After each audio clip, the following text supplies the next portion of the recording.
Hello and welcome, this is Rooflemonger, and in this video, this will be a review of the DualShock 4 Back Button attachment. So the idea of this is basically, hey, you put this on your existing DualShock 4 controller, and it'll give you 2 extra buttons to work with on the back of your controller, and these are programmable to be anything you want them to be.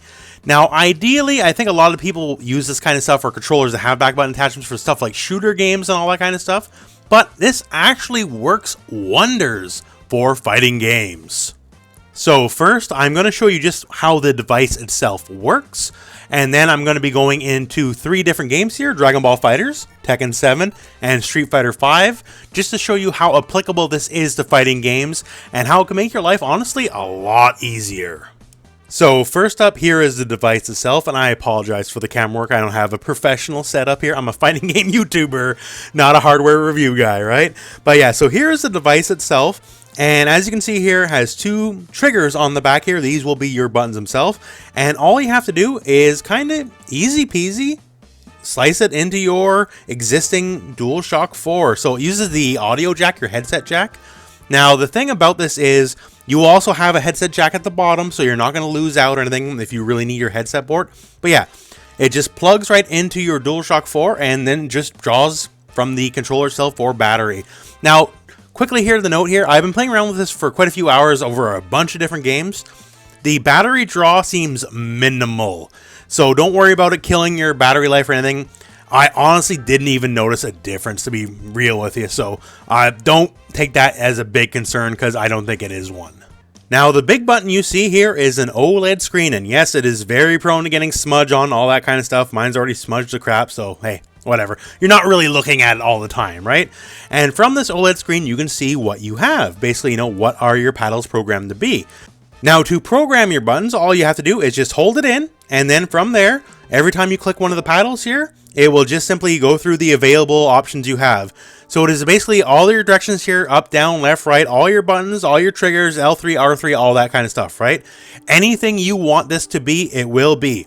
The regular button will still work the same it always has. So say if you set it to up and then, your D-pad up doesn't stop working, right? You just have 2 buttons that now work as an up button. So it can be any combinations you want. Heck, you can even double up if you so choose. It's not really an issue. And once you are satisfied, just click it. You're done. You're set. Now you also get 3 profiles with this. So all you have to do is double click the big button, switch from profile 1 to profile 2 to profile 3 and back to 1 again. So you can have 3 different settings always saved. So in this case here, I have 3 different settings for the 3 different games I'm going to be using. And yeah, it's literally that simple. It's not complex at all, to be honest with you. It works as you think it should. So hey, let's just show it off in the games real quick. Hey, so here we are in Dragon Ball FighterZ. So right now I have my bumper attachment here. The right bumper is set to the down button, as you can see right here. So I can still hit down regularly on the D-pad. It's no big deal, no big issue, right? But I have it set to down, and the left bumper is set to R1, which is basically the Dragon Rush shortcut, right? So why do I have it set to these specific buttons? Well, let me show you why. First and foremost here, let's talk about the easy one. The L bumper being set to R1, Dragon Rush. It is simply because the way I personally hold the controller, if I'm trying to Dragon Rush you, I have to move my hand just a bit to shift my index finger to the R1 button so I can do it. And if I am doing Dragon Rushes offensively, whatever, not a big deal, right?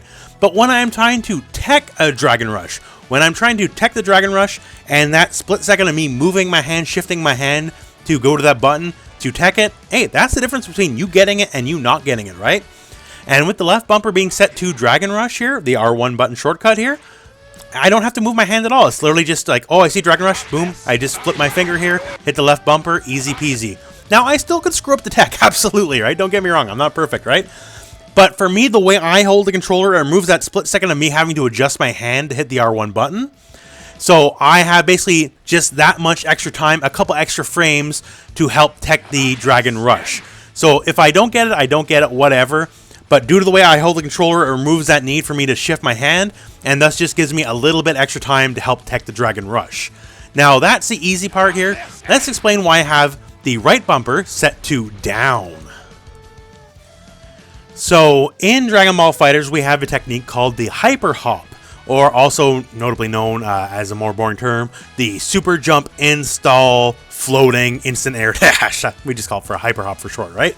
So if I do a regular instant air dash here, as you can see, I'm not going to go over Frieza's head. I just don't got enough extra room, right?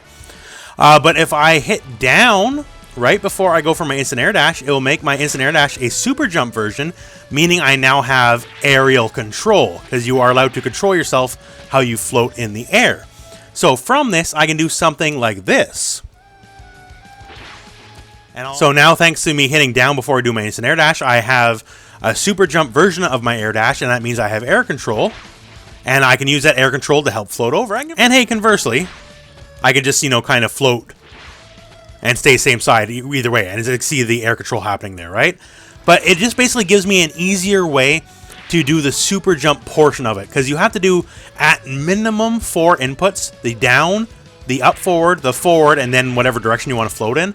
Thanks to me now having the down input on the button to start the super jump, it just lets me mentally much more easily compartmentalize all the parts. Because if I start with down, then up, forward, then try to hit direction, I flub it a lot, honestly, in like an actual match situation, right? But now if I just hit the down trigger, whatever, I can just do the normal instant air dash and then hold the direction. And just mentally, it comes a lot easier for me to handle and just a lot easier to do. So for me, the hyper hop concept, a lot easier. And also, if you want to know more about the hyper hop concept, I'll link a video to it at the end of this video. But yeah, just a simple down press on the back bumper makes this so much easier for me. So here we are now in Tekken 7, and Tekken 7 with, wave dashing, backdash canceling, Korean backdashing, all that kind of stuff. I've always had some great difficulty with this stuff, mostly because I have a bad left wrist. And any amount of Tekken playing and just all this various form of movement canceling, all that kind of stuff, it's murder on my wrist, and playing Tekken for a long amount of time causes me actual physical pain. So it's one of the main reasons I don't really play Tekken anymore. And with this back button attachment here, I have the one direction, just simply set the left, and one direction, simply set the right. And it makes a lot of the forms of movement in this game a lot easier to work with. So say for a basic wave dash forward, all I have to do here, I'll just do quarter circle forwards, and then I'll hit forward on my back button attachment here, so it saves my thumb and saves my wrist, right? And all of a sudden I can go pretty quickly across the screen. So as you can see there, that's a pretty easy forward wave dash, right? So all I'm doing is just quarter circle forward on the D-pad, and I'm hitting my forward back button attachment, and it just saves my wrist. It's a lot easier on my wrist, so I'm not hurting myself. And as you can see here, the movement's nice and clean. And much the same here if I want to do some quick back dashes here. Once again, I'm just going to do my quarter circle back motion here, and I'm hitting my back button attachment. And let's see how this goes. So maybe not as smooth as like a seasoned Tekken veteran pro, because that's definitely what I'm not. But I can actually do it. Once again, it saves my wrist here. I'm not destroying my wrist doing this here. Once again, I'm doing my quarter circle back motion, and then I hit my back button attachment, which is set to left, and the other one is set to right. And it makes just things a lot easier for me for Tekken. So if I were to ever come back to this game, this is definitely something I would be using, because it would definitely save my wrist, and so I won't have actual pain when I'm playing Tekken anymore. So here we are now in Street Fighter V, and I'm using my third profile, where the left bumper is medium punch and the right bumper is light punch. So we're going to be talking about 100 hand canceling here. You know, Honda, you mash on your button, he does 100 hand slap, right? So Street Fighter is traditionally a game I play on arcade stick, not on pad. And on pad, I've always found it very difficult, even the concept of the mash buttons. Because like if you literally mash, sure, whatever, you get it, right? But the thing is, each mash needs a very specific amount of inputs to work, right? In Street Fighter V, Honda's 100 hand slap takes exactly 4 inputs to come off, right? And if I try to do it normally, like I come off mashing sometimes, or I might get the wrong thing, or get EX or whatever, right? However, with the shoulder buttons, it makes it a lot more precise for me anyways. If you're a pad Honda player, pad Micah player, all the more power to you. And it just makes things a lot easier to work with. So say I want to do something like this here. I want to go crouch, light punch into the medium version of 100 hand slap. So that is a natural combo on counter hit. That's why I have counter hit on right now. It is literally dirt simple using this device here.